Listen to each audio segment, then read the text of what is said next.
So, as of late, there's been a lot of debate over big tech, right?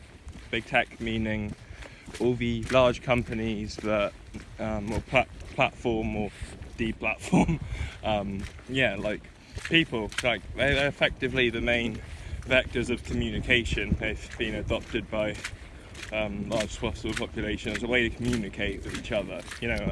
Fundamentally that's what it is.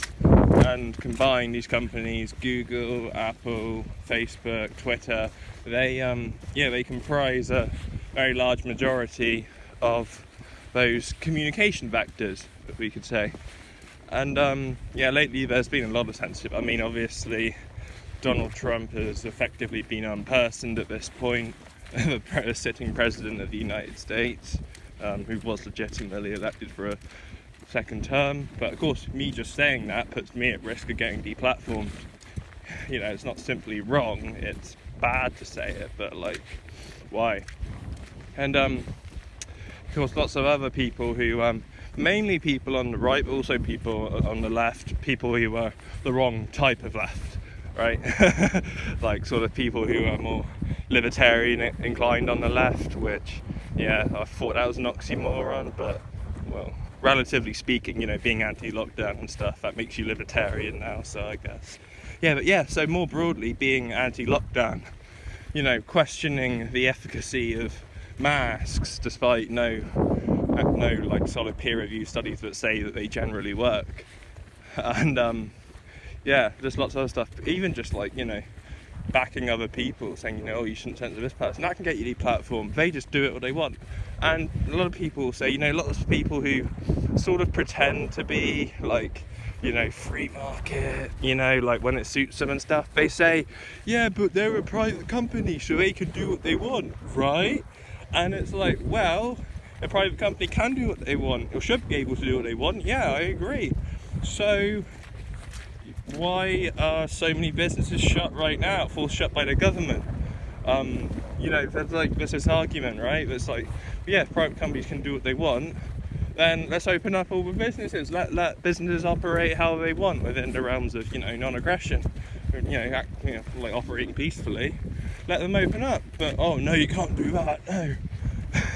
And so,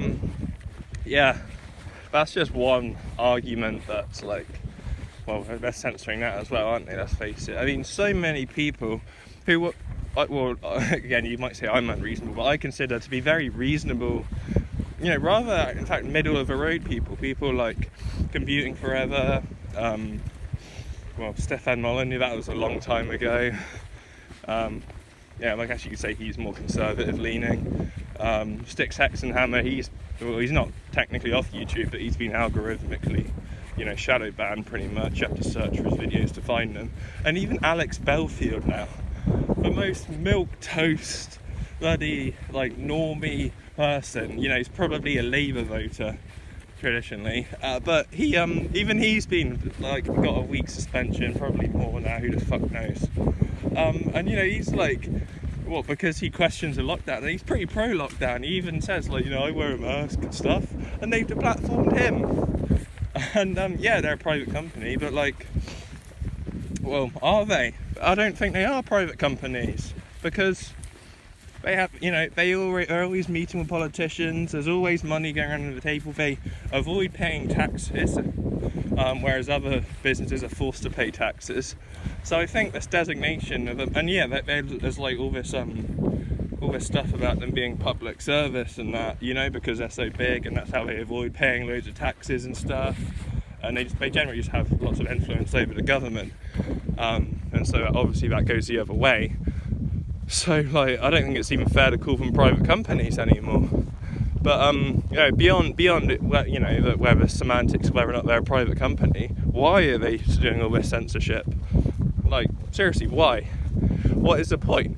If there's someone who's against lockdowns, who thinks masks don't work or mask mandates are bullshit, who questions, someone who even questions the legitimacy of Joe Biden being the president-elect or having won the November election, someone who, questions is even questioning these things, and they get taken off. Why? I mean, surely if they're wrong, like, why is that a threat to you if they're wrong? Why? Oh, because they're something like that. So they're not. They're just saying, like, maybe this doesn't work, guys. Like, and if they're wrong, then why they're not a threat? If they're so obviously wrong, then refute what they say. Use your own arguments. Don't just like, oh no, delete. Because that's just saying from Game of Thrones, I know it's Game of Thrones, but it's really good, by Tyrion Lannister, my favourite character by far in that show. And he says, if you tear out a man's tongue, you are not proving him a liar, you are just proving to the world that you feel what he has to say. And hard to disagree with that, right? That's what they've done to Donald Trump, that's what they're doing to loads of content creators. And unfortunately the result is, but people are being generally exposed to the mainstream perspective on things, right? Watching the BBC, ITV, Sky News, all that, and alternative media is generally being put down. And people are trying to move to different platforms, but then this dodgy shit with Parler happened, right? They basically, Amazon, Google, Apple ganged up and basically erased Parler.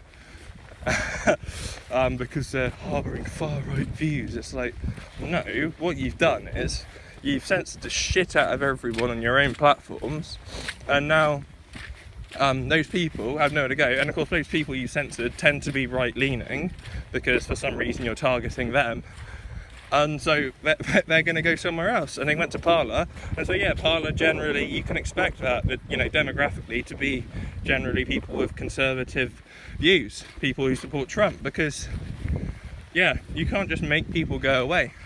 But what it is achieving, unfortunately, is it's helping to it's helping to propagate the mainstream media, to gaslight everyone into thinking that they're the only truth, and they're not. They aren't. Well, there's only one truth, but they are not the indisputable truth.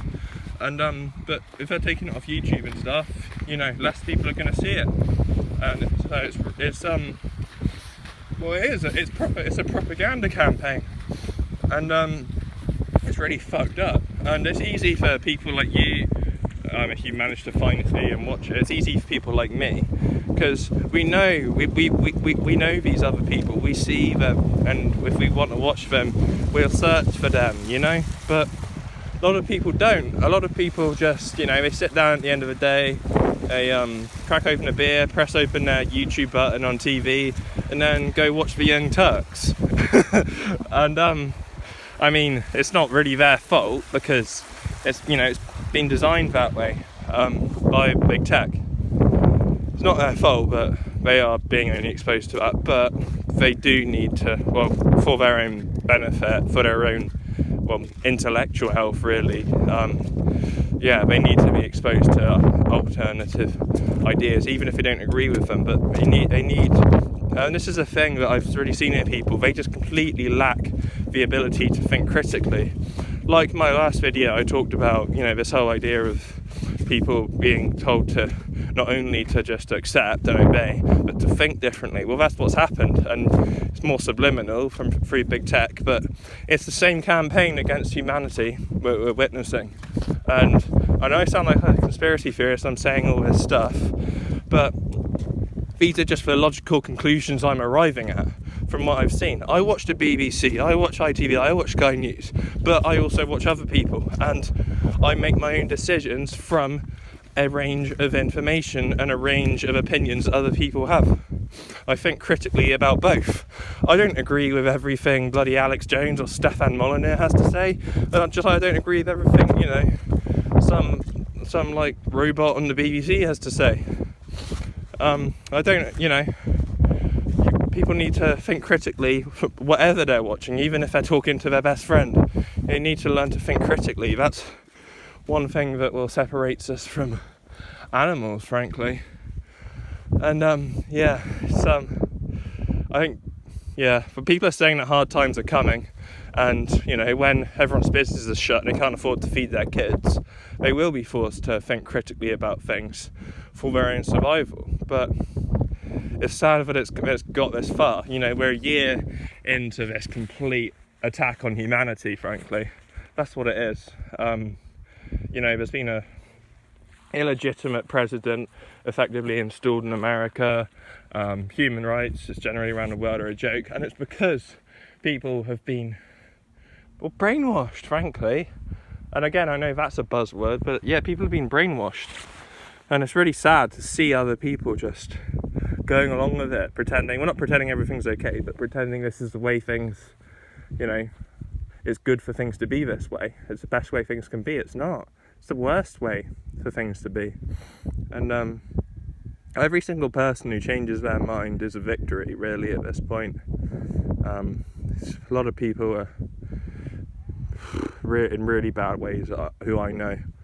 Like, even if there's someone who is a sheep and believes in all this stuff, and you know them, but you can see they're going through a hard time, you really need to reach out to them. And you shouldn't even like try to, you know, show them how, you know, all these alternate views. Just, you know, just like check in on them, because things are really fucking bad, and people are starting to come around to this, because people's lives are we're starting to see the full impact of all these lockdowns and stuff.